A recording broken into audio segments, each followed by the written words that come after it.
Congress senior leader మాజీ మంత్రి జానారెడ్డిపై తనకు వ్యక్తిగతంగా చాలా గౌరవం ఉందన్నారు మునుగోడు ఎమ్మెల్యే కోమటిరెడ్డి రాజగోపాల్ రెడ్డి.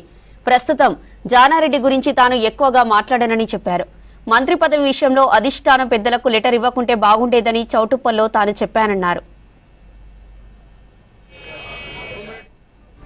హైదరాబాద్ గాంధీ భవన్లో కాంగ్రెస్ పార్టీ రాష్ట్ర వ్యవహారాల ఇన్ఛార్జి మీనాక్షి నటరాజన్ను మొదటిసారి మర్యాద పూర్వకంగా కలిశానన్నారు కోమటిరెడ్డి రాజగోపాల్ రెడ్డి. 2009 నుండి 2014 వరకు లోక్సభ ఎంపీలుగా తామిద్దరూ కలిసి పనిచేశామన్నారు. తాను అందుబాటులో లేకపోవడం వల్లే సీఎల్పీ సమావేశానికి హాజరు కాలేదని వివరణ ఇచ్చారు. ఇక రాష్ట్రంలో పార్టీ నిర్మాణంపై మీనాక్షి నటరాజన్కు సూచనలు సలహాలు ఇచ్చానన్నారు. నేను మీనాక్షి నటరాజన్ గారిని మొదటిసారి కలిసిన ఈరోజు మొట్టమొదటిసారి.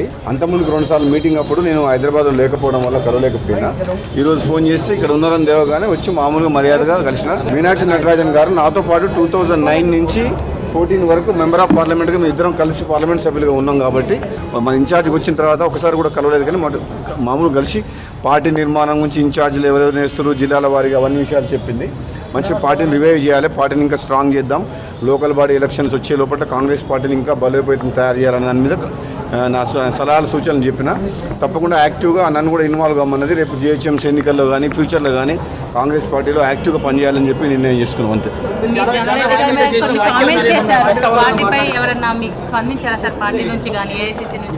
మామూలుగా నేను చౌటుప్పల మీటింగ్లో చెప్పిన జానారెడ్డి గారు అట్లా ఇచ్చేది లేకుండే అన్నట్టు.